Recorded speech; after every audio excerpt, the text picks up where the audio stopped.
I think the biggest mistake that I see folks doing after the draft, it's adjusting to new information. It goes back to, I think it's the saying that it comes from the wire. It's like yesterday's price was yesterday's price. What's the Ted Lasso quote? Be curious, not judgmental. On today's episode of the Pretend GM podcast, I spoke with Chris Allen of Yahoo Fantasy Sports. He talked to me about why we need to have more context, not only for stats, but for trades, for starts and sits, everything that we're doing in fantasy football, when and how to move on from underperforming players, and how to balance consistency with upside on a weekly basis once you have your fantasy roster. Just like you and me, Chris Allen is a Pretend GM. The deeper you get into fantasy football and the more you go down that rabbit hole, you sort of turn into the guy pushing up his glasses. Oh, well, actually, the yards per route run. And it's like, it becomes this very different beast.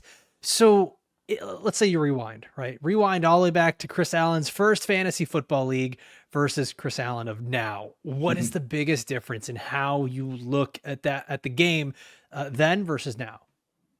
Two things there. First, I would take a look at what are the scoring settings for the league, because I still remember my very first league. I didn't care about any of that stuff. Or I guess I would say not that I didn't care. I was ignorant to how scoring settings might affect how you would approach even the first round, let alone how you would build your entire team.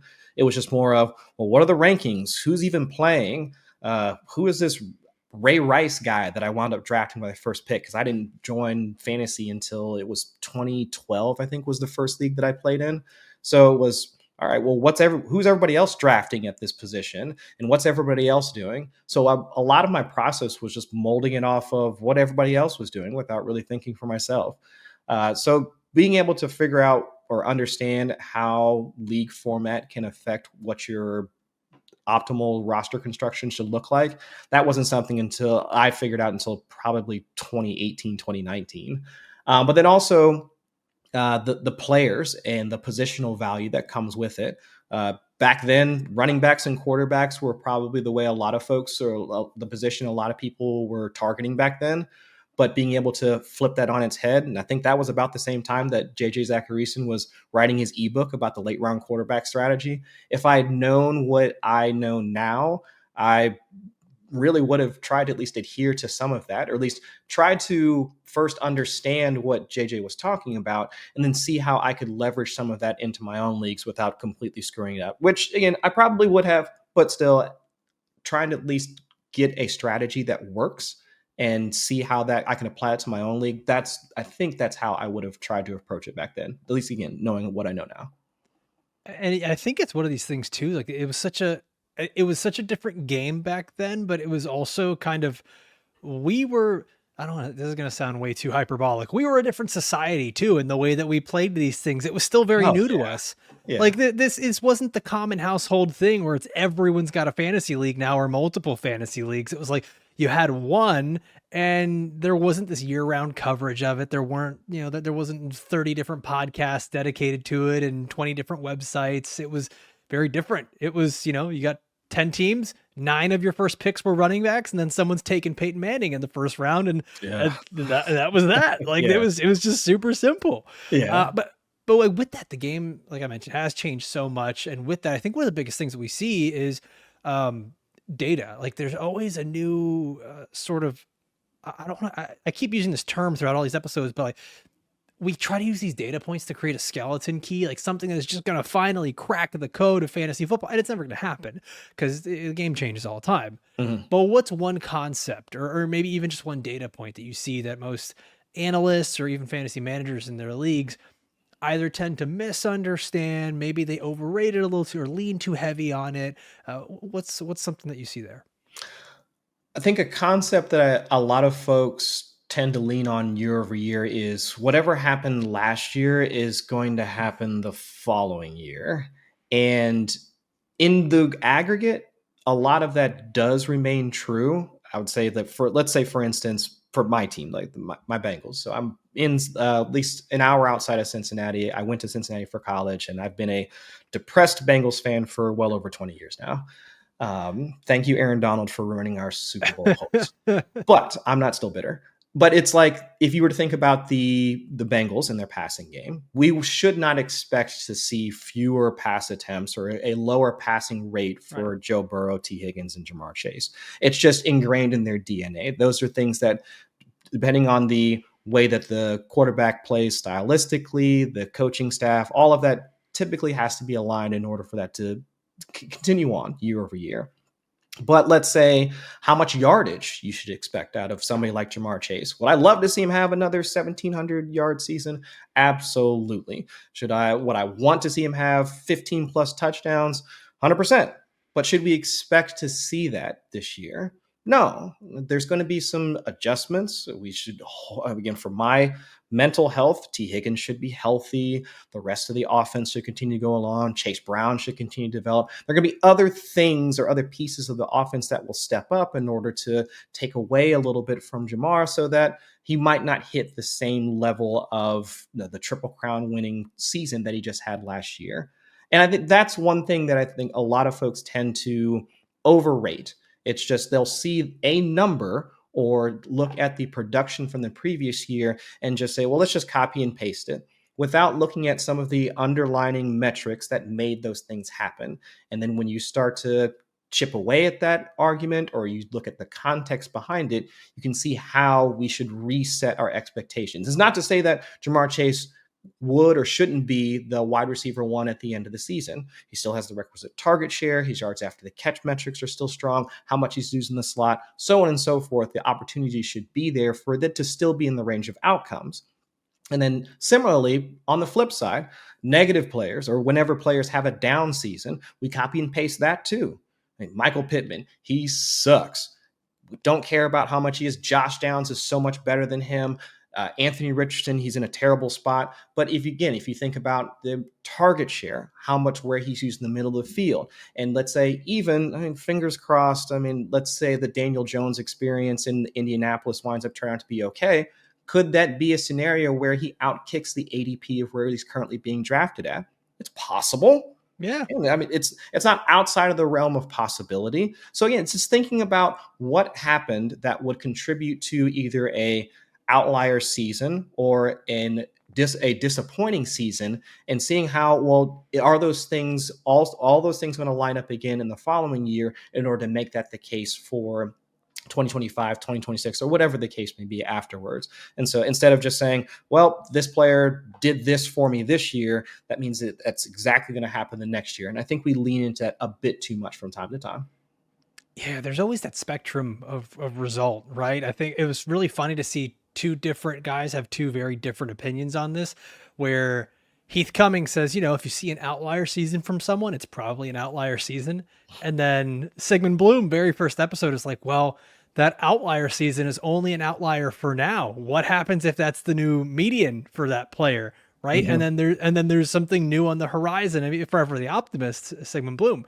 But I think what you're saying is so true. As we look back at last year and we're like, well, that happened, so it's probably going to happen again. Right. Or we almost make it personal to an extent. I was on with Jamie Eisenberg and Adam Azer yesterday for Fantasy Football Today. And yes, I'm name dropping. But and then you got me on here afterwards. Oh my gosh. Yeah, I'm sure it's all going downhill, man. I know. But we were talking about Kenneth Walker, and like, listen, when this goes up, maybe, I don't know, Ken Walker might be having a great or terrible season at this point, but we were talking about him and how there's some very high upside there if everything kind of continues the way it did last year with his receiving upside and the way it was going. But the thing is, everyone remembers, well, he got hurt, and he got hurt when I needed him most in the fantasy playoffs, so yeah. I'm not drafting that guy. Oh, Zach Charbonnet is way better than him, so I don't want to draft Ken Walker. Yes, that's the new thing. Like not new thing, but like the handcuff running back is what backup quarterbacks are for NFL fans. Right. The backup quarterback is the favorite player for an NFL team. So, and for fantasy, it's always the backup running back. Yeah. Just for every single one of these teams. Mm-hmm. But I think that, like, what this does is it always leads us towards some sort of bias. I mean, we're only human, right? Like, it's going to happen. We get a bias, whether it's, I've heard that people want to draft specific types of players at specific types of positions. So I need a running quarterback. I need a big bodied wide receiver. I need a young pass catching running back. do you ever find yourself gravitating towards one type of bias? It doesn't even have to be a type of player, but maybe just like a bias in the way you approach drafts or the way you do start Mm. sit or trades or anything. You're just like, it's kind of the way I just keep going every single year. Yeah, and since I mentioned earlier that I come from the school of Matt Harmon in terms of he's been one of the people that I've gravitated towards since I even started consuming fantasy football content. We've had conversations about my writing, so on and so forth. I gravitate towards solid route runners at the wide receiver position. If you have the ability to beat man or press coverage, you have those moves at the line of scrimmage. Like your release technique is almost like the Stephon Diggs of the world. I mean, at least in his prime. I mean, those Justin Jefferson, Jamar Chase, like those types of guys. Like you're almost like true wide receiver ones. Those are the guys that I gravitate towards because I grew up watching. It was Dez Bryant, or even now like the archetype for a guy like Dez would be, let's say, AJ Brown ish, like your 100% perimeter based contested catch receiver, like those types of guys, like your traditional X receiver. But as the game changed, like we've both been talking about, the archetype for players that can fill that number one role have also changed. And so you see guys that wouldn't have that same prototypical build of you need to be 6'2, 6'3, 6'4, 220 at least, and being able to outmuscle guys at the catch point. And that's not to say that those types of players aren't still useful. I mean, AJ Brown, of course, is still useful. Guys like T. Higgins, of course, are still useful. But your wide receiver one can be a guy that's maybe 6 foot or 6'1", 210, 215, has the agility to weave in and out of traffic and create yards after the catch. And that's where those are the types of guys that they have so many tools in their tool bag where they can run a hitch route and take it for 10, 15, 20 yards, or they can get hit on a comeback route and then still be able to pick up 2, 3, 4 yards afterwards and move past the defender to pick up the first down. Like those types of things, like the granularity, the context, like the nuance of the wide receiver position has become so ingrained in me after watching so many clips of whether it's, Harmon posting from reception, perception, or wherever, that those are the types of guys that I typically gravitate towards. And it's why I was so hell-bent on Cincinnati drafting Jamar Chase. Like when it came to that whole Jamar Chase versus Penei Sewell argument, I don't care what happened like afterwards. And yes, I realized we didn't win a Super Bowl, but I don't think we would have gotten to the Super Bowl to begin with had Penei Sewell been on the offensive line versus Jamar Chase catching passes from Joe Burrow. And being able to watch that type of receiver, and again, it's not just Chase, like I mentioned earlier, it was Justin Jefferson. It's been, insert guy here that's been able to create that level of production without having the same frame as some of the typical guys that we watched 10, 15, 20 years ago. So that's the type of player that I know I have a bias towards. And if I see that type of player either coming out of college or still on the draft board, so DJ Moore or whomever, like those are the guys that I typically want to make bets on because at least for me, I can see them having those types of outlier seasons, just the way that the game is played now, especially with like two high shells and so like peppering more of the middle of the field, yards after the catch being a larger component of how fantasy production is being made. Those are the guys that I'll always want to make bets on. I mean, I hate to make an oversimplification of it. It sounds a lot like just draft good players at the wide receiver place. Like it's if I could translate it into like the easiest thing is just like I really like wide receivers that are good at being wide receivers. Is what it sounds like. Yeah. Okay. Yeah. Same way, by the way. Like that's where, especially when I'm doing the scouting stuff for rookies that are coming in, that's route running is sort of my love language. If you can't run routes in college, it's not likely you're going to figure out how to do it in the NFL against better corners. And like that's why I kind of we end up getting a bunch of those guys coming in and just Quentin Johnston, Quentin Johnston, Tez Walker. I mean, there are a lot of them. Yeah. Yeah, I mean, there's plenty of those guys. Like I know I have a very similar bias as well. But it also, I think too, like we end up trying to balance as much as we can in these drafts, right? And it's like, yeah, sometimes we'll lean into a bias, but other times I've seen people that just go like, I need all upside on my team. If they take the Ricky Bobby approach. If you ain't first, you're last. But then the question I always get from all my friends is like, hey man, can you tell me who are the guys that are going to get me just an easy, simple 11 or 12 fantasy points every week. I just don't want to have to worry about my lineup. Who can I set? What's the most consistent players, right? Mhm. Uh, how do you balance drafting that? I've heard all kinds of different answers, so I'm always curious: is how do you balance drafting for consistency versus upside, and then even making those same plays in like waiver wire, start sits? Like, what's the philosophy there? Depends on where I'm at. If it's in the draft, it depends on where I'm at in the draft. During the earlier to middle parts of the draft, I'm looking for more consistency, for lack of a better term, because I don't Yeah, think consistency is really a thing as much as like no hate towards Bob you Lung because I you know kind he's of been want so floor, consistent. Yeah, I do want floor, and that's where you'll find a lot of that in the early to mid rounds. One of the article series that I'm working through right now over at fantasylife.com, because I have to do a plug, I got to do it, is walking through like what my draft strategy is from each position, 1 through 12, who are the guys I'm looking at, how would I even approach the first round of that very first pick, whether it's I'm in pick 1 or pick 12, and then building out a team throughout the early to middle rounds. And the middle, like those early rounds, is where you're always going to find guys with the highest upside, historically speaking, based off of ADP. Like from a points per game standpoint, it completely drops off. Like after you go from the first round, even down to the sixth round, which I consider to be the end of the early rounds. So even if I'm in rounds 6 through 10, I'm still looking for floor plays. The guys that, like you were saying earlier, can get me 10, 11, 12 points, like those types of guys, and I'll take shots on those. But once we get into the later rounds, yeah, I'm shooting for upside. I mean, I want the guys that, and by upside, I'm not looking for, or I'm not saying solely the guys that are just going to give me 20 points one week and 0 points the next, almost harkening back to the Deshaun Jackson archetype of player. But I'm right? also looking for guys that if I pick them up and I keep them on my roster, are they going to be guys that can outkick their ADP? So like you're looking for sleepers at that point. So wide receivers like Darnell Mooney from last year, potentially Darnell Mooney for this year.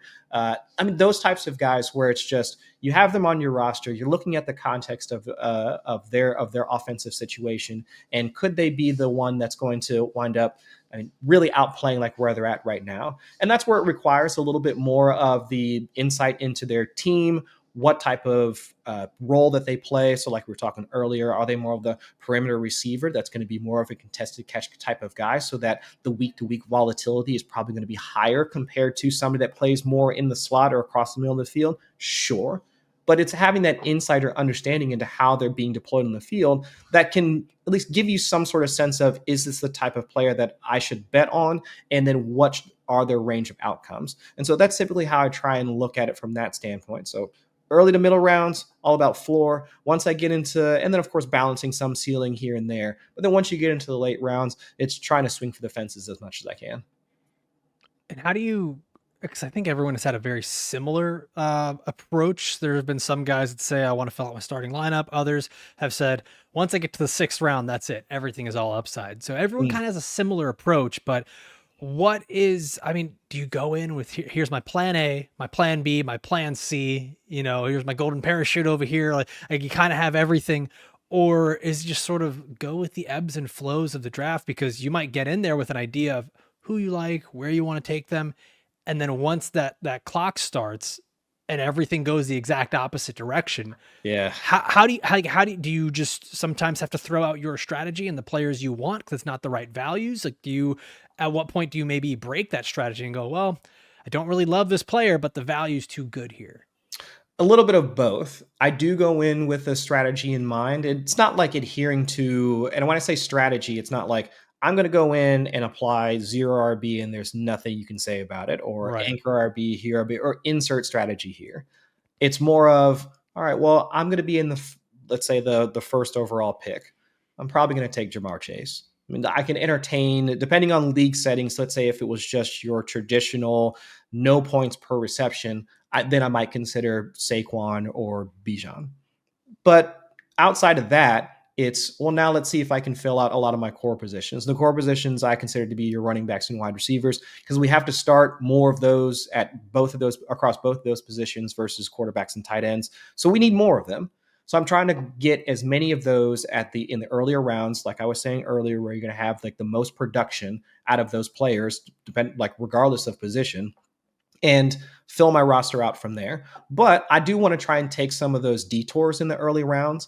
I was doing a study looking at best ball playoff roster construction, and it was around 44-45% of the playoff teams drafted at least one of a quarterback or tight end early, and there's actually another 22% that took a quarterback and tight end like in the first 6 rounds.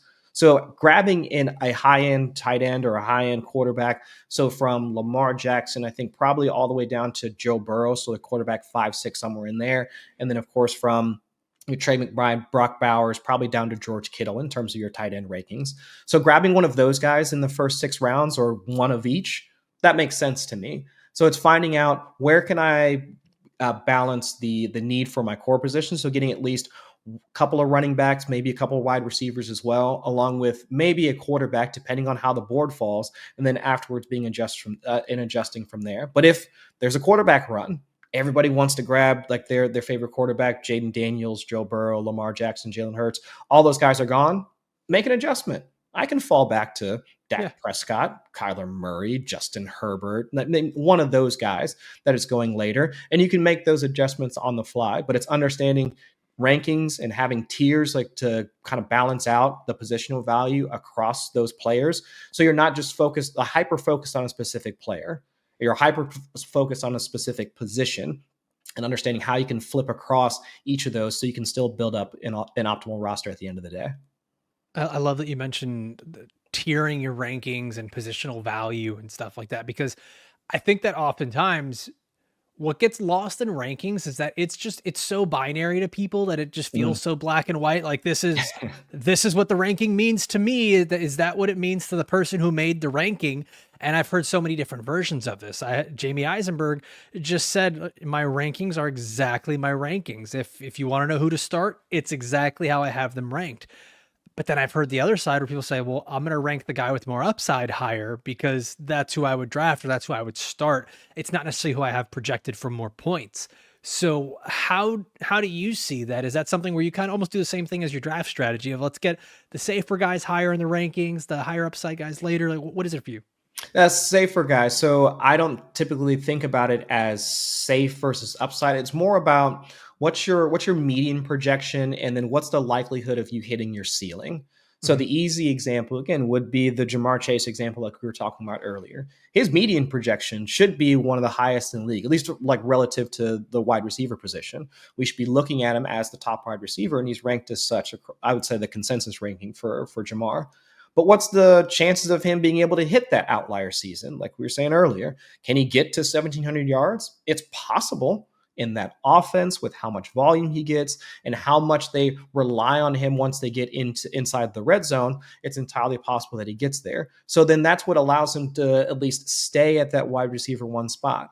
And so that's where I do a bit of a balance between, well, what's the likelihood, or what's the average, or what's the median projection going to be, and then of course afterwards the likelihood of being able to hit their ceiling. Which of course in a lot of cases, once you get away from the first, second, or third round, the likelihood of them hitting their ceiling starts to fall down along with their projection. Yeah. You were saying earlier, Michael Pittman, his median projection, probably fairly solid. But it should be a middle round wide receiver. And what's the likelihood of him getting back to what's his like best season, 1,400-ish yards or 1,300, somewhere in there? Something I mean, like that. what's Yeah.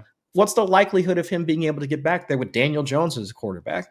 Probably not so great. Even less if Anthony Richardson is healthy and he gets in a few games as well. So it's being able to balance both of those things and saying, all right, well, I know what I'm getting.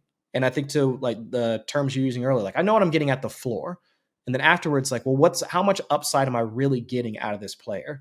And if I can take two players and compare them side by side and say, hey, well, the upside is slightly greater. The chances of them hitting that outlier season or the outlier production is probably higher for another one. Then I'll probably run up ranking that other guy a little bit higher. Yeah. What I've loved about doing this series so far, the show, is just finding out everyone's nuance that goes into it. And I think that's something that just gets lost in having to get your opinions out there in X amount of Mhm. characters on a social media platform or Yeah. in an article that people may say, like, I don't want that many words. They hit you with the meme of like, I'm happy for you or sorry that happened. I ain't reading all that, like they just want the Yeah. bullet points.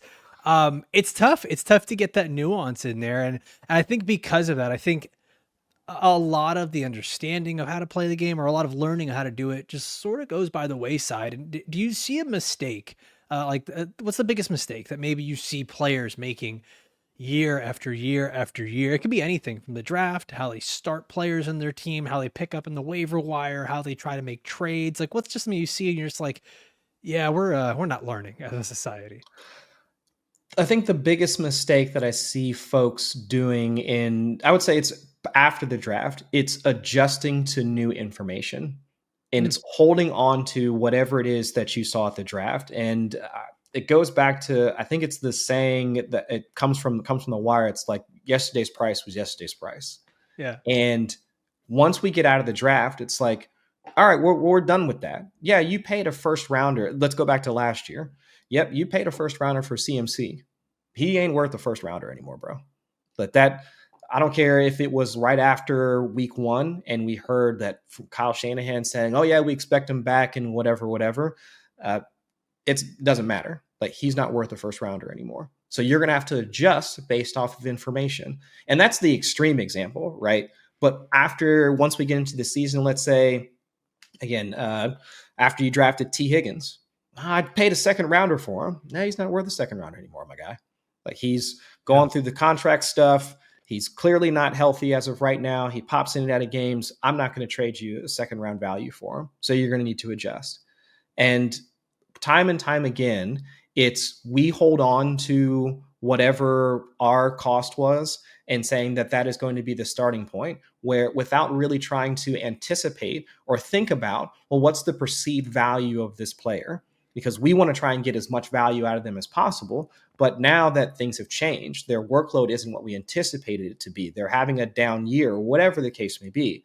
We always want to push that as saying, well, I drafted him at the 106. Well, yeah, really. Well, if you were to redraft today, you probably would have drafted him at the 506, dude. So let's Yeah. let's have that conversation and meet somewhere in the middle. And I think that's one of the things that a lot of folks, once we get into this season, don't really think about until or even try to adjust to until it's too late. And they're trying to enter into trade negotiations or whatever the case may be, and almost starting things off on the wrong foot by saying, well, this player is worth this. And it's like, well, probably not, because you're not thinking about all the things that have happened between when you drafted him and where we're currently at in the season.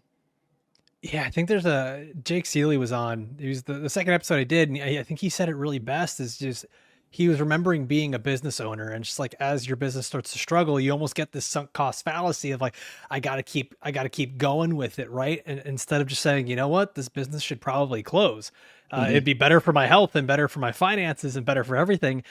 And that's kind of how we have to look at these players sometimes. Sure, like things can always change, but we do it so often, especially I see with like waiver wires, where we miss out on picking up that guy who's the new hotness this week because we're still holding on to the wide receiver 3 that we thought was going to hit, and it's like week 6 or 7, and nothing has happened so far, and we Mm-hmm. just keep holding on to those players. So it's, how do you try to balance that? Do you, when you have an underperforming player like that, is that something where you are just churning and burning, let's get new players in here? How patient do you get? Because that's something I see a lot where people ask, do I give up on this guy now? Or, I think a lot of it, you have to steal an answer before you give it, but I think a lot of it ends up being what we've been talking about: context. Have they been injured? Did they have a hard stretch of schedule? Is that coming up? Do you kind of see it the same way? Yeah, I see it the same way. And it also depends on where you drafted him at. So for a lot of people that drafted Christian McCaffrey last season, they probably wanted to hold on to him as long as possible. It's Mhm. your first round pick. We've seen Christian McCaffrey be the rushing king and essentially the overall fantasy player of the year a couple of times already. So wanting to hold on to a player that you put that much in and has that high of an expectation in terms of potential output, you would want to hold on to them. And so I think as you go through the draft and how much like the opportunity cost needed in order to acquire that player is kind of the function of how long you would want to hold on to them. Because if it's a player that you draft, let's say in the ninth, 10th, 11th round, yeah, you could probably find somebody, or at least think you can find somebody on the waiver wire that you might want to cycle in for them on a week to week basis. And especially somebody that was your last pick. I mean, that's essentially a throw in a dynasty trade. So, yeah, of course, you could probably find somebody that's going to be the new hotness on the waiver wire that you can replace for them. So, I think it's all relative to how much whatever the cost was to acquire them, that will make you say, yeah, I can replace them with a waiver wire pick, or I can at least quickly find somebody that can at least make comparable production. But if it's your first, second, third round pick, at least for me, I know I've been highly reticent to say, oh, yeah, well, I can just find another quarterback to replace Josh Allen. No, you're not probably not going to do that. I can find a running back to replace Jonathan Taylor, like when he was going down, like running roughshod across the league over the back end of last season. You're probably not going to do that. So I think that's where it becomes a little bit more, requires a bit more context. But overall, I think that at least having the openness to try and shift as new information becomes available, at least adding the guy to your roster. Because I think that's the first step, is wanting to add them to your roster. Because nobody's saying you have to start them. But at Right. the very least, if you're willing to see, okay, well, Christian McCaffrey's not playing, I should probably go grab Jordan Mason or Isaac Guerrero if you were still a part of that debate. Like, I should probably go grab one of these other guys so that at the very least I can make the decision, or I have the opportunity to make the decision when the time comes, versus just, no, CMC will be fine. I heard from Kyle Shanahan, or like I listened to the press conference, give it a couple weeks and he'll be back. I'm cool. It's like, I think that's one of Super, the, super reliable Kyle yeah, Shanahan. exactly. Like, never lied to us ever beforehand. Not Of course, once. he should be completely trustworthy. But yeah, I think that's where it becomes a little bit, it behooves each fantasy manager to at least try and make those adjustments on the fly. So, that actually just leads me to a whole nother question. I don't even have script. Are you an IR guy? Do you like having Yeah. IR spots in the roster? Okay. Mhm. I've come across people that are like, no IR. Let's make the tough decisions, cut players. Let's see you have to go into some strategy. And I'm like, oh, yeah, I'm not about that. Yeah. I'd like to see us take some injured players, get them off on the, out of the bench spots there. Mhm. Yeah, Okay, I so think any way that you can force somebody to make a decision, because it depends on, because I'm in a few leagues where there's a lot of activity. I'm in some leagues where there's pretty much everybody just drafts and they just manage to. So it depends on kind of the flavor of your own league. And so yeah, in some leagues where it is more of a people just draft, don't really do any trades in season or whatever, I might force that on where it's just, no, you need to make a decision. I want yeah. to push people. I want to push some of those interactions. So I get that for sure. All right, let me put you in a scenario. All right. Chris Allen's team, you are, let's say we're getting closer to the fantasy playoffs here. Trade deadline's coming up. Your team is sort of teetering. You're competitive, but you need to make a move. Mhm. How do you typically go about finding a trade worth pursuing in your league? What's that process like for you? Couple of steps. First, it's determining where my weak points at. Did I do more of a zero RB build, so my running backs are kind of weak, but I'm strong at wide receiver? Or is it more balanced so that I have a high end quarterback? And so running backs are okay-ish, wide receivers are okay-ish. So it's really assessing my roster first and foremost. So I can figure out, okay, strengths and weaknesses. And then afterwards, it's okay, well, if I have a strength that might be at least, let's say, of interest to another manager, then that's where at least kind of my starting point. I'll go through, whether I'm on ESPN, Yahoo, or whatever, I'll go through like all the league rosters and be like, okay, well, I've got a really good QB. This person's rocking, I don't know, like, apologies in advance, but this person's got Tua Tagovailoa on their roster. Okay, Ouch. yeah, again, I said I'm sorry. I was I Yeah. was trying to. Never quite prepares you enough for it, but I yeah. know, I know, but Yeah. it's just, so maybe we can. That might be a good starting point. And then, okay, well, you've also got a good running back or a wide receiver that I want to get. Okay, so let's see if we can start the negotiations there. But I think that's the first thing. I don't really go into it saying that, oh, I need to get insert player name here. It's more of, first, what positions do I need to get better at? And then afterwards, it's, well, what players on your roster would enable me to do that? And that might require a bit more analysis to say, all right, well, not only do you have the player, but then also what's their upcoming schedule throughout the playoffs. So yeah, it's really like things are looking good. So I even want to make a stronger bet on them, or I'm willing to lose a bit more in the trade in order to pick up that potential output. But at the very least, starting from that point and saying, here's what I can offer and here's what I need, and then making and starting the negotiations from there. At least those are the first two steps that I try and take. Yeah, and I mean, we could honestly do an entire episode on how to do trade stuff because I think there are so many intangibles that go into it as Oh well. yeah. Sometimes you're just like, no, I'm not even going to chat it up with that guy because I don't mess with him. Like I don't want to trade with that person. Hmm. And you know, there's so much that goes into it. I love that you gave me that answer though. Like you kind of just set the groundwork. Here's the blueprint for how to get into it. I find that another thing where you know we always get the questions about who do I pick up off waivers, who wins this trade, which I'm not a fan of who won the trade. We never know. Yeah. We never know. Nobody should, I Um, would think. Like nobody should win a trade. yeah, It's at the end of the day, I would think most folks are looking for a way that makes both teams equally better, absolutely. right? Absolutely. So I don't know how winning a trade winds up being the thing that most folks are after. But you know, the big thing though, where I think we probably get our easiest conclusion each week is who do I start? Because this question we get every single week, right? Yeah.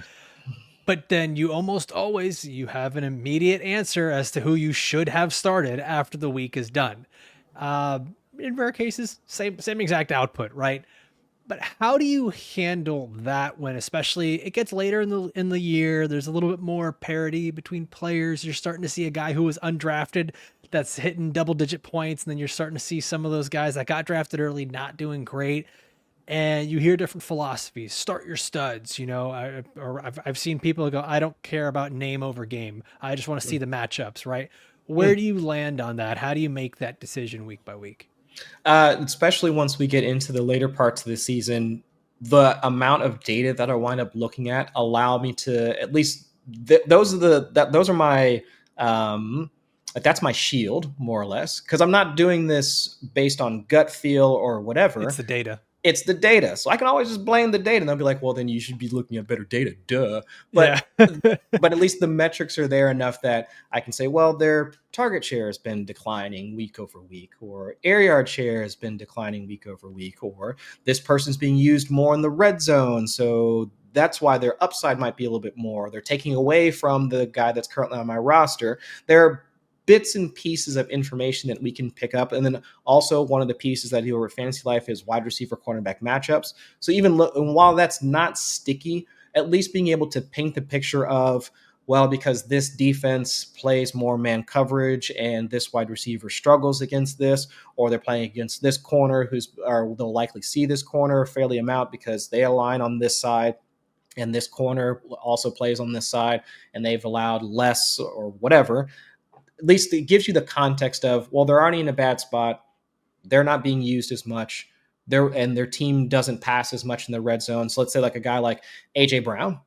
AJ Brown, they're going to play against the Giants. Yep, AJ Brown might be the one that you want to start, but we all know that they're going to run. They're going to run a ton. Jalen Hurts is probably going to get pushed his way into a couple of touchdowns. Saquon Barkley is going to get his. So, what is the real outlook for a guy like AJ Brown? You're going to want to start him, but how much production should you really expect, especially if the Eagles wind up stomping him? Like, so that's the context that you should be thinking about versus just saying, oh, AJ Brown, of course I'm going to have him in my lineup. Just think about it. Just like try and recognize the situation that you're putting yourself in. And so, especially for guys like that, it's, yeah, start your studs. I understand that. But once you start to find out some of the underpinnings of how fantasy production actually comes into play, then it becomes easier for me to say, yes, he's a stud. I'll probably still start him, but I'm just lowering my expectations for his output. Or I can understand after Sunday or Thursday or Monday why he didn't score 20 some odd points I expected him to. And it's really 7, 8, 9, or 10. It's because they were blowing out the other team and he wasn't playing in the fourth quarter and he was reading that book on the sidelines again. I mean, of course, because that happened. And so those are the Yeah. things that we have to think about. Yeah. Yeah, it's you know it's funny, man, because like I do find that with fantasy football, um, you know I hate I don't have a better term. Maybe you can help me with this. The Well, term that everyone uses is the casual, you know, player for fantasy football, and I kind of hate uh-huh. that because we all should be playing casually. Like it's a game about a game. It should be fun. Yeah. Um, let's call it your home league player. There. Yeah. I like Is that better. is often trying to look for the easiest path, the path of least resistance in fantasy football is what's going to allow me to sort of put this team on cruise control. And I think that's what ends up happening with the whole start your studs thing, no matter what, like play the guys that got you there sort of thing. Um, it just kind of becomes, I don't want to say a cop out, but it becomes the easiest way to be like, all right, I can turn off my brain. And I love what you said there. It's just like, even if it is AJ Brown, you kind of have to think about it. Like we've seen with Mike Evans, he gets that matchup with Marshawn Lattimore, and every fantasy analyst is like, maybe don't start him this Right. week, despite Yeah. what your app is telling you. You know, like Mhm. there's just a little bit more that has to go into it. Yeah, and I think that's where it becomes more on the manager to make that decision or think about it. And in some cases, most folks might not be. And that's Mhm. okay. You should be doing this to have fun. And if you don't have fun digging into the matchups or understanding the history of a player against a specific team, like how Jamar Chase rips up the Ravens defense time and time again, but really but maybe in this game it might not have. It's just like those are the types of things that we, as like me and you and the rest of people's industry, like we geek out over that stuff. But if that's not you and you're just saying, well, I've got Jamar Chase and I'm going to start him, cool. Yeah, and that's all that sometimes the calculus needs to be. But then when the expectations don't match the performance, and then folks are upset about it, and they hadn't put in that thought, that the thought process behind it, and that's when we can just stand up and say, well, yeah, I can see why Mike Evans didn't score a lot. Well, why not? Well, he was playing against Marshawn Lattimore. He probably got tossed out of the game in the second half, didn't he? Like, oh yeah, like, well, it's that part that it's the tidbits of information that we have because we're so deep into this. But other folks that don't want to be, that's where it might become a bit frustrating, and I can understand that from their standpoint. There's a thing. I think I might be oversimplifying it, but I was trying to think of the best way to compare this for just like regular life. It's sort of like as you get older and your body can't eat or drink the things it used to be able to eat or drink, and Uh-huh. you just decide not to listen to your body. Like I used to be big whiskey guy, loved it, and it's just out of nowhere my body started to be like, oh, by the way, you're gonna get nauseous every time you drink it. So And you it was can't do this just like anymore. I just kept like trying to power through it of like, well, it's a social thing. This is my favorite drink. And it was just like, no, man. After a while, I'm like, I guess I'm a tequila guy now for some reason. Yeah. And it almost feels like that's what we do with fantasy. We're just like, no, I'm gonna keep using the example. It's like that's Mike Evans though. That's my favorite receiver. He keeps Mhm. giving me 16 points a week. I don't care that he's going up against Marshawn Lattimore. And then we're just after you're nauseous. Like that's just what it ends up being. Right, yeah, and that changes from person to person, and so understanding that is how you want to approach the game or how you want to play this game that we do the week in and week out, then that I think that will allow you to, I guess, experience the ups and downs in a better light. And it's like, okay, well, I wasn't thinking about that. I wasn't thinking about Mike Evans going up against this Marshawn Lattimore guy, but I'll remember that in the future. Okay, fine. Let's move on to the next week. Man, we're gonna be excited for the Bucks Commanders game this year. Oh Lattimore's yeah, still it's in the gonna be fun. Commanders, right? Yeah. I thought so. Yeah. Yeah. That's how that Mhm, was where he went last year. mhm. Um, well, Chris, I know I've had you for so many questions here. I'm gonna skip through a couple of these, and this is one of my favorites to ask because I think it makes the guest have to think the most that they Oh possibly boy. can and try to bring it all into just one Oh thought. man. Yeah. Leans forward in chair, Oh man. ready to go, cracks knuckles. Mhm. If you had to give me some sort of a Chris Allen's golden rule for fantasy football, like this is the quote I'm going to put on the thumbnail of this YouTube video. What is Chris Allen's golden rule for fantasy football? And I'm saying it very slow and adding more words to give you more time to think here. I think the easiest response to that is what the Ted Lasso quote: "Be curious, not judgmental."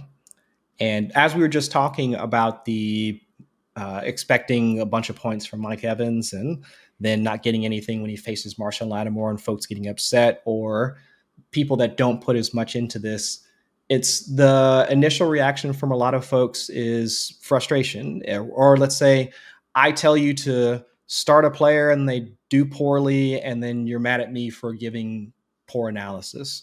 Uh, it's that, and that's typically what we get, right?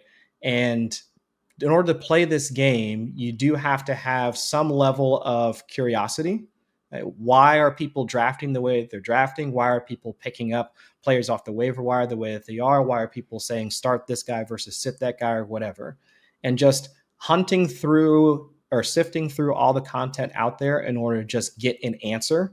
Like I know that folks will take a look at the waiver wire articles, won't even read the analysis. They'll see the names listed, set their Just who's at the priority off of top. that. Yep, who's at the top? Set your queue, move on to the next thing. And without being curious and then just being upset afterwards will make doing this, whether it's being in content creation or playing fantasy football in general, all the more frustrating because you're just sitting there looking for answers and the answers aren't always going to be right.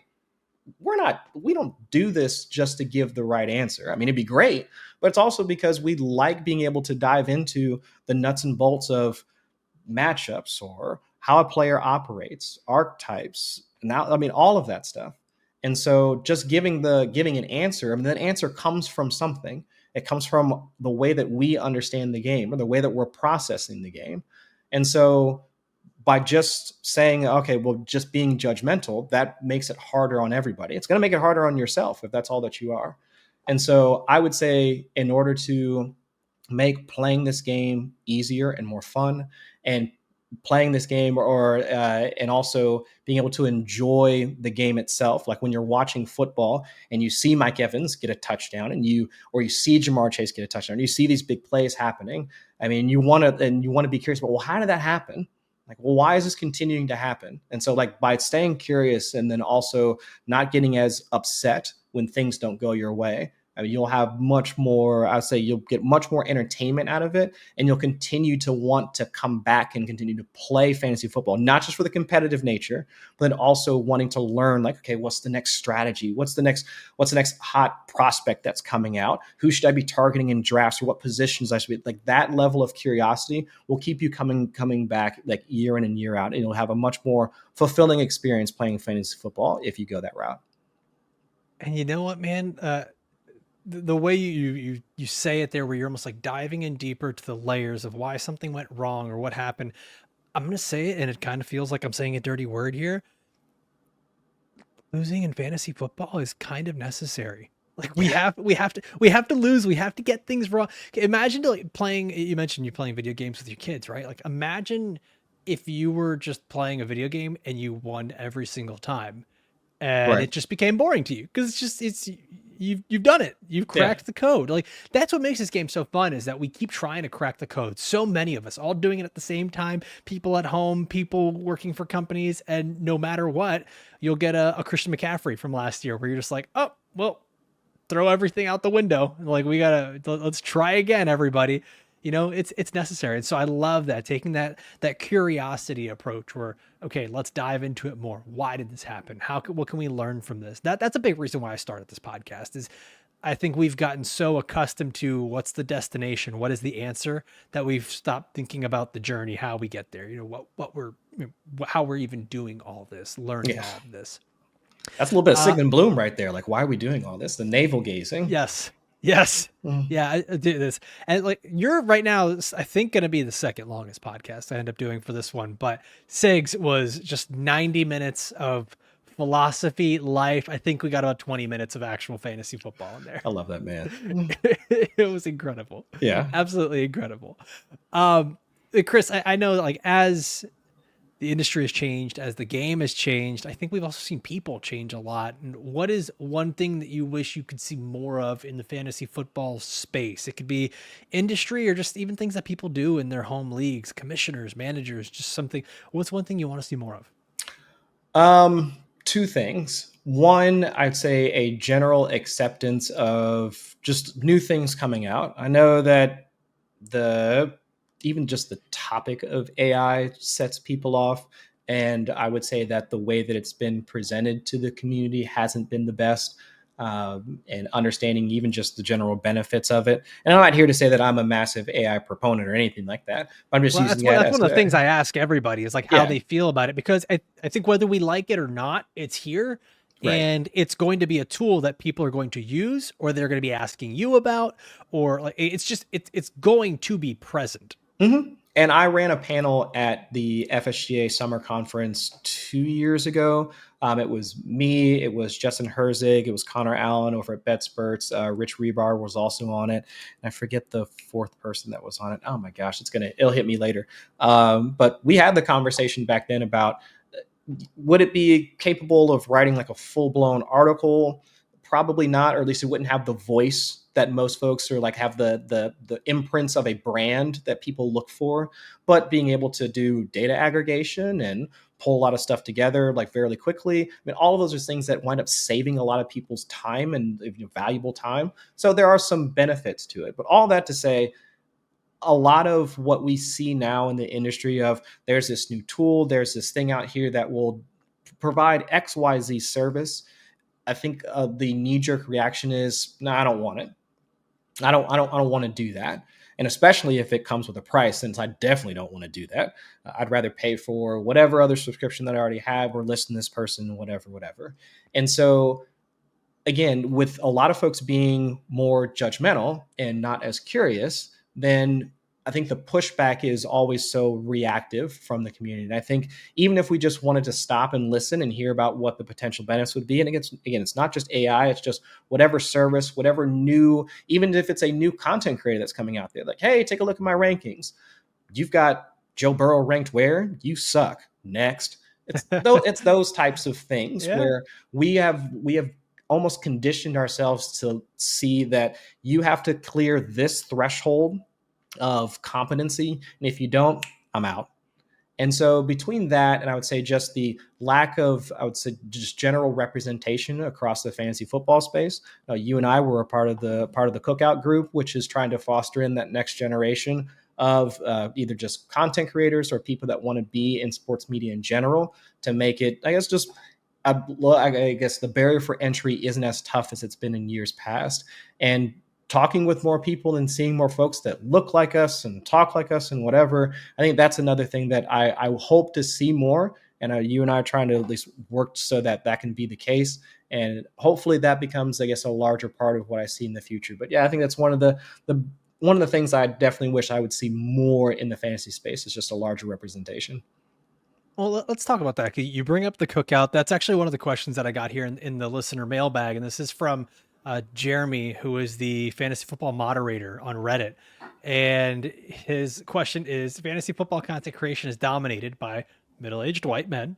As a middle aged white man himself, he asks, I don't know what my exact question is, but I'd love to hear you, Alfredo, and Chris's views on why diversity is important in the industry, what fantasy groups can do to better represent the full audience of gamers, and he just in parentheses race, gender, etc. And what the cookout group is working to achieve, and anywhere else that conversation may go. So I know there's a lot to unpack there, but overall, I think it really builds on what you were just talking about. Yeah, and I think one of the biggest things that like why diversity is so important is kind of like what he was like hearkening or like talking about, like middle-aged white man, and a lot of the content creation is dominated by middle-aged white men. And it almost goes back to, well, how did you come up with your analysis? Like, what are the things that you look for in either a player or a strategy or whatever? And you can see where a lot of people wind up getting their thought processes from, just how they put out their data, how they put out their analysis, whether it's through film, data, or whatever. And it almost feels like it's a barrier for entry in order to do, let's say, even the stuff that like I do. Uh, Trying to dig into metrics, stats, and using whatever tools on hand in order to kind of say through the numbers, this is what you get. Well, unless you have some sort of educational background that will allow you to do some of that, or have the tools in order to teach you some of that, or whatever the case may be, then you probably aren't as likely to be able to do some of this stuff that I do. And I'm blessed because I have an engineering background, and so I can do this. But other folks might not be as in tune with that. So, or let's say even watching film, how do you get access to all of that? How do you even start to build up the tool sets or the skill set in order to have this, even as, let's say, even as a part-time job?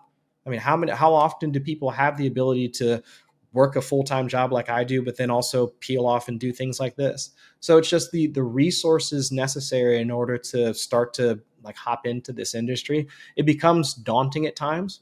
And then, especially if you wind up getting into an industry where you are kind of surrounded by people that don't look like you might not feel as accepted, or you might not want to do it as much unless you wind up getting, let's say, that full time gig at one of the networks or some other job that allows you to at least feel like you belong.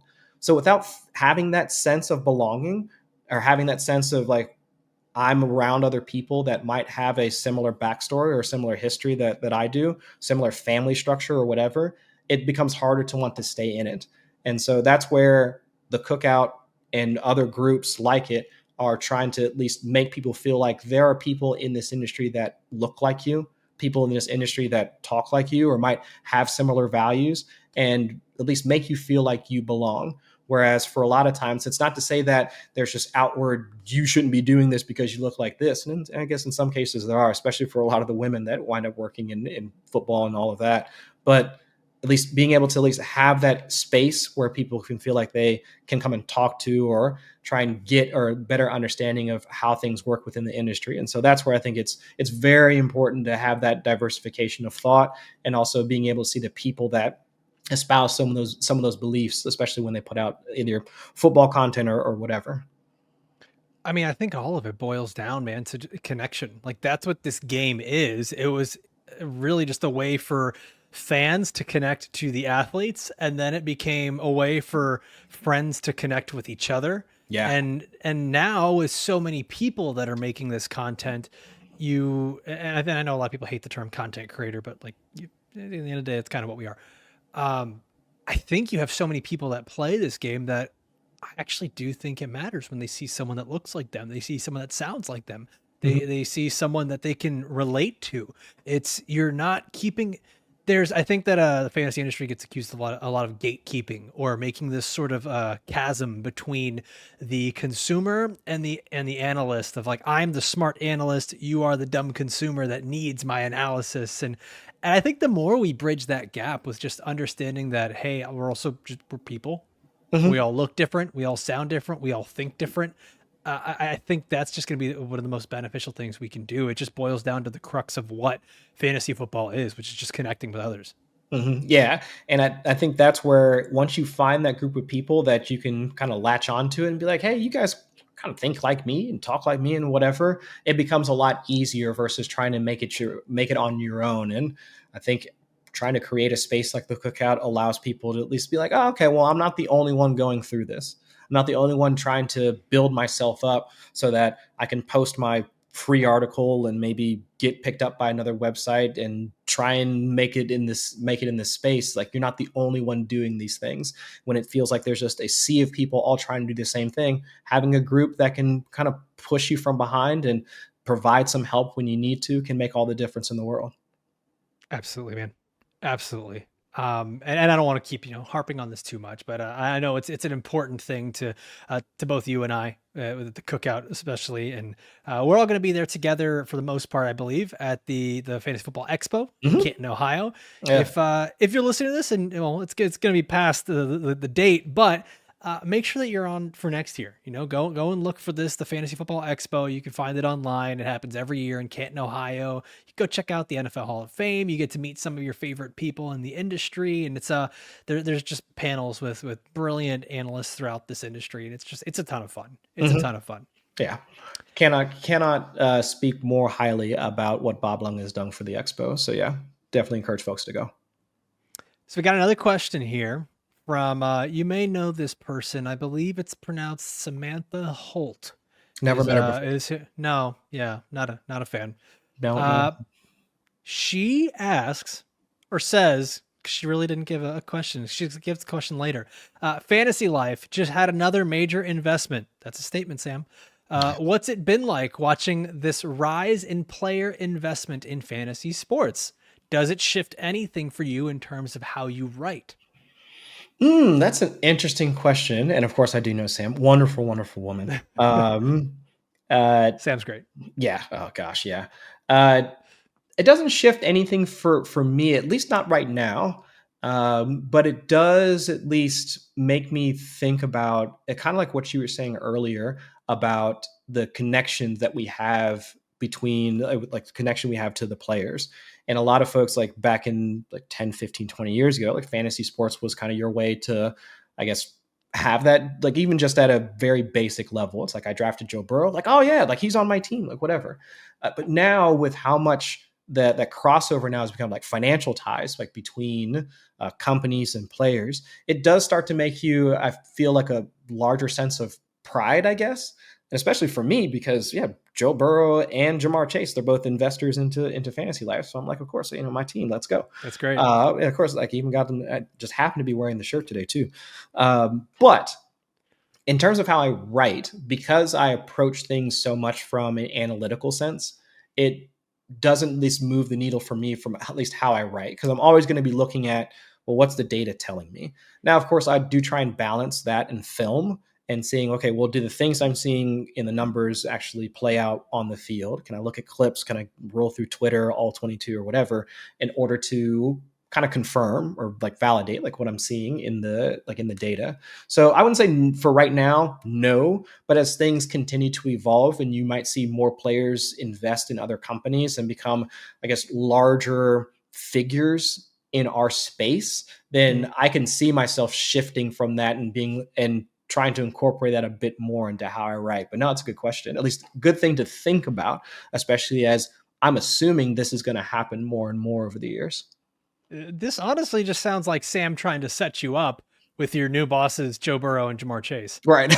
Yeah. I would be fanboying quite a bit if I got to see them and actually have any sort of conversation with them. So I'll be sure if I ever see them, I'll be like, hey, I work for Fantasy Life, so yo, can I get a autograph or something like that? Can I get a picture or whatever? But I know that at least Burrow is fairly private, so maybe not. I might have to pull that card on. I could probably pull that card on Jamar.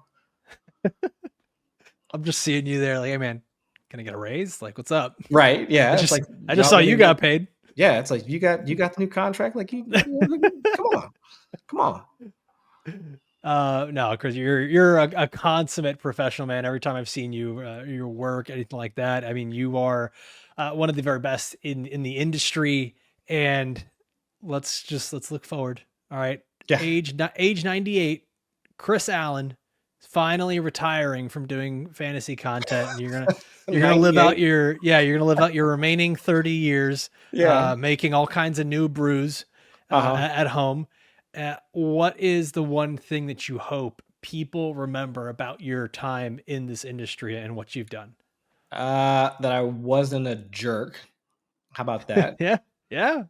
That's the biggest thing. I think a lot of folks wind up thinking that doing what we do is a product of you have to know coding, or you have to have this level of education, you have to do the you have to. And I've been asked this like similar questions about people that want to get into sports media, and they're like, do I have to start a blog, or do I have to do this, do you have to do that? No. I mean, it'd be nice, especially to have some writing samples available and whatever. You don't have to. Like, there's no set path. There's no book that says, well, in order to get paid this much in fantasy football, you have to do this, and this. And I think in my time, I've just found ways of like my general path in order to do everything that I've done is just by being me, and by being able to at least show kindness to other people, and continuing to push myself in order to deepen my own knowledge of the game and understanding of how I can also like write about it as well. So again, it goes back to that being curious thing.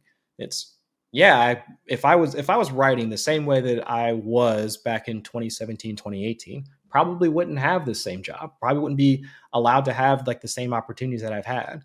But because I recognize that within myself, it's like, well, I'm not really doing as much. Like, yeah, some of the topics are interesting, but now I just want to push myself a bit more. Get that Grammarly subscription that everybody talks about, and trying to figure out other ways that I can incorporate better techniques into how I convey these metrics into this game that we play.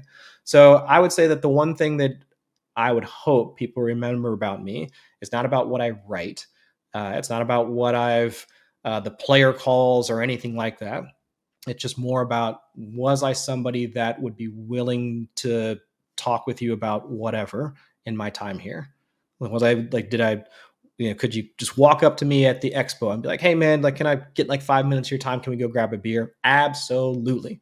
You want to talk about how do you get into the industry? Shit, I don't know. I'm still trying to figure that out myself, but we can talk about it. We can have a conversation about it. Happy to tell you like how my journey has been. That's what Yeah. I want to be known for, man. Like, it's all the rest of this stuff, Yahoo, or I've been at like 444 Number Fire, NBC. I mean, insert, like, done stuff behind the scenes at ETR, like, insert company here. I've been able to create relationships and now have legitimate friendships with a lot of people that I've looked up to and continue to look up to in this industry. But it all stems from being like, just wanting to be friends with people, like wanting to be nice to people and wanting to share my life with other people. And so I would say, like, at the end of the day, like, if I make it to 98, if anybody remembers anything about me for that, hopefully it's for that. It's that I was wanting to give my time and also want to hear about, or like, take other people's time to get into their lives and at least be able to help them or push them in the direction that they want to go. Man, that's a beautiful answer to that question. And I think it's just so common in this industry because everything is on social media, it is on screens, it is on apps, it is in articles, it's on YouTube videos. We just tend to forget how intrinsically human all of this actually is. Mm-hmm. And there is such a humanity in what we do because it is, at the end of the day, we get to spend so much of our time talking about a game. Yeah. Games should be making people happy. Like Yeah. that's what we should be doing is like genuinely our job is to make people happy at the crux of it. So I love that that's how you see it, that's how you want to be remembered. And honestly, through all of my interactions with you, man, and I'm not saying this because you're here, because I'd say it even if you're not here. That's already how I know you. So unless you have a heel turn, like just Oh gosh, no. cool it. I wouldn't be able to keep up the bit, even if I tried it for a little bit. It'd be like when Rich Rebar switched from Lord Reeves to Roto Reeves for like a day and a half or however long that was. Like, nobody believed the bit for a second. It was just like, you are who you are. Yeah. And I think it goes back to, quick story, all the way back to, I want to say it was like 2015, before I even started writing. I sent in, I've, like I mentioned, I'd already been going back and forth with Harmon about, like, should I write or shouldn't I? And I was going on a vacation down to New Orleans, my wife and I, Mhm. and there's a very nice man that lives down in New Orleans by the name of Sigmund Bloom, but I didn't know who he was. I mean, of course I knew like who he was, but I had never like met him or interacted with him. And so I texted Harmon. I said, "Hey, I'm going down to New Orleans. Like, do you think I'd be able to talk with Sig like while I'm down there?" He's like, "Oh yeah, just shoot him an email." He didn't know me from Adam, but I sent an email to Sigmund Bloom saying, "Hey, I've been followed your work for however many years. I'll be down in New Orleans. Would you be willing to recommend some restaurants and maybe potential jazz clubs that my wife and I can check out?" Within 5 minutes, I got like a 6 paragraph response from Sigmund. "You can go Yes. here, go check this restaurant out. If you're into beer, oh, check this out, and whatever, whatever. Oh, here's my cell phone number. Once you get in, if you want a couple places or whatever, just stop, text me here and whatever." Didn't know me at all. And that is the level of kindness that I would want to give back to anybody in this industry. Didn't even matter if I was trying to get a job at Football Guys or whatever. I didn't wind up joining Football Guys until 2019. But it was that level of just, you're going to be here. I would like to meet you. Or here's what you can do in order to have a better time, like, in the city that I also live in. And so, of course, like, my relationship with Sigmund has grown to the point where I was sitting in his living room watching the Super Bowl a few months ago. But it's just like, that's the type of stuff that we should be doing here. I mean, Yeah. all that I really get out of like my time with you is like, we do this show, we might talk for a few minutes afterwards, and I'm not going to see you till Canton. That sucks, right? Yeah. I'll do a show with John Daigle or uh, whomever, Evan Silva, Adam Levitan. It's like we get that interaction and then we just go our separate ways. But since all of this requires so much of our time, and we also I would hope, want to figure out, well, how did you get to this answer that you got to? Being able to have those interactions afterwards, it's so valuable to me. So that's why I say that being able to create that level of friendship or like relationship with somebody else. That's why I'll always try to give my time back to other folks that ask it of me anytime. I mean, just text, call, grab a beer, whatever the case may be, because it's just so important to me. Man, I've got to get better at that. I have to get better at it because like it's just so easy to get sucked up into your own stuff, man, and just Yeah. like Yeah. and just you just find yourself lost in whatever you're working on, whatever you're doing. And I think one of the things that I've loved so much about doing this show, and I think you've really pulled this out of me here today, is just the humanity of it all and how enjoyable it's been to connect with everyone. I know this whole show started as like a learning thing, not just for me, but for people watching and listening. But in reality, what it's done is the thing that I didn't even set out to do, which is just find out how awesome people are in this industry and how nice everyone is, how personable everyone is, and how much like we all actually care about each other. It's Yeah. kind of a beautiful thing, It you is. know? It is. Yeah. Yeah, well, Chris, I can't thank you enough for joining me here today, man. This has been just an awesome time together to chat, to get to learn a little bit more about you.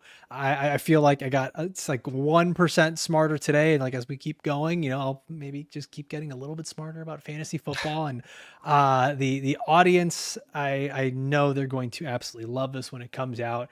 What I always like to do here at the end is please let everybody know. I know you're all over the place. You're at a few different spots, but let everyone know what you're working on and what you have coming for the upcoming season. So two things. Well, first, you can find me on Twitter at Chris Allen FFWX. And also, I think I'm Chris Allen FFWX on Blue Sky as well. I'm not on there as much, just trying to balance like two social media platforms. It's a lot, okay? And I'm Yeah. old, so having to do social media is a tough thing for me. So bear with me, please. But a couple things I'm working on, like I mentioned earlier, over at Fantasy Life, doing the draft process, draft strategy series right now, going through 1 through 12, seeing how and using our draft champion tool to simulate a bunch of drafts and how I would build a team start to finish. Second thing, I've been working on it throughout most of the off season. It'll probably stop at the beginning of the regular season, but it's the explainer series. And since I like to ramble about stuff, the content directors over at Fantasy Life were like, well, how would you ramble about a stat since you happen to be pretty good at that? So I'll take a stat, success rate, air yards, or whatever, and kind of break it down into what it is, why it's important, and how it's useful for fantasy football. That's great. Yeah, last one I just did was success rate. The one I'm working on now is forced missed tackle rate, and seeing how that's also useful for fantasy purposes. So that one should be out in the next week or so. But then once we get into the fantasy season, you'll probably find me writing about different like Thursday night matchups, wide receiver cornerback column, waiver wire article should be on deck for that as well. And of course, if folks are in the guillotine leagues, great Paul Charchian has decided to let me write some of the Guillotine newsletter, which should be coming out here soon or starting here soon under the Fantasy Life banner. So just a lot of things like here and there. But yeah, you'll guaranteed, like if you have the Yahoo app, my stupid face will pop up like on like every time like Chris Allen says you should do this on. It still cracks me up like whenever that notification comes up like through Yahoo. But yeah, you'll probably see that as well. So between Fantasy Life and Yahoo, I'll be around for sure. Oh, that's awesome, Chris. Once again, man, big thank you for coming on here today, teaching everybody a little bit more, giving them some of your knowledge. And as always, for everybody that has watched or listened all the way through this podcast, I can't thank you enough. You guys are the ones that make this thing go. Do it for you guys, and please just take a moment. Leave that love, either it's on the YouTube channel or on the podcast itself. Leave a review. Let us know how you are enjoying this series. And as always, thank you for watching. See you next time. Adios.